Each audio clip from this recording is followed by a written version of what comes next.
How important is it to do full range of motion when you train? We hear a lot of things from the science-based lifters. Here's some things from the bro science lifters. When is it important to do full range of motion? Should you be doing it all the time? Or is it okay sometimes to incorporate cheat reps? Today we're gonna talk about that, so let's get right into it. Baseline I recommend to all my clients is aim for full range of motion 95% of the time. A full stretch and a full contraction is gonna lead to far more growth than little cheat reps constantly. Right? There's a reason exercises are designed the way they are. Exercises are designed, most of the time, elongate a muscle under load and then contract the muscle under that load. When you do that, muscle damage occurs and then the muscles grow back bigger. It's a very unscientific way of looking at it, but you get the picture. So in 95% of cases, we're gonna do a full range of motion to ensure we're getting the most out of movements. That means we're gonna use an appropriate weight, we're gonna use an appropriate tempo and an appropriate intensity. When you do full range of motion, you can't overload, you can't go super heavy. So we're gonna have a nice controlled, safe weight for 95% of our exercises.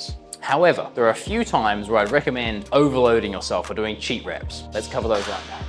Number one, when you're using a little bit of momentum or body English, push yourself beyond the point of failure. Let's look at an example. You're doing a lat pull down. You max out at about 8 to 10 reps. On the 10th rep, you can't get it down strictly anymore, so you use a little swing just to get to the bottom of the rep, and you use a few more swings to get a few more reps. That is an example of a perfect time to use a cheat rep. You've already ticked the box for full range of motion. You've got everything you could from the full range of motion. Then you take yourself beyond failure with full range of motion, do a few cheat reps. There's still a little bit left in the tank. You're still stimulating your muscles and you're adding a little bit extra work in. So in that case, cheat reps make perfect sense. Second key example, force negatives. What a force negative is when you have a spotter, typically on something like a bench press or a squat, and they allow you to take a weight heavier than you can actually lift through the eccentric portion of the movement, so the lowering portion of the movement. Let's take bench press, for example.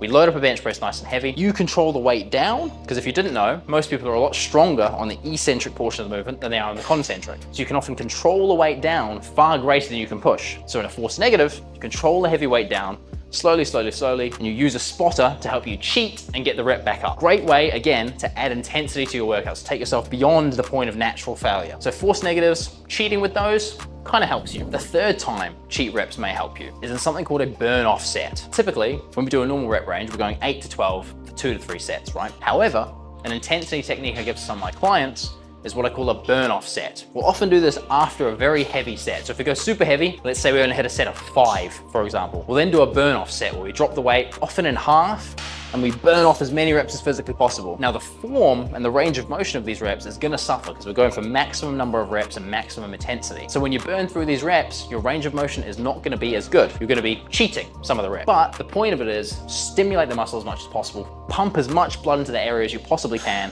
even though the form isn't perfect. Bottom line is this, cheat reps can be used, okay? And they're often used to push you past the point of natural failure. However, the bulk of your exercises, 95%, should be done with full range of motion with a safe weight, nice controlled tempo. When you feel you've got everything from the full range of motion rep, that's when you can add some intensity with some cheat reps. Advice I always give people is limit the cheat rep movements to about 1 to 2 exercises per workout, because you don't want to be hitting in cheat reps for every single exercise. Only those exercises where you have the bandwidth, you can add in a little bit of extra intensity. Quick video for you today. As you can see, cheat reps are not always a bad thing. Incorporate them when you need some more intensity, and I promise you'll see the results. If you enjoyed this video, feel free to subscribe. I make one every single day, and I will see you tomorrow.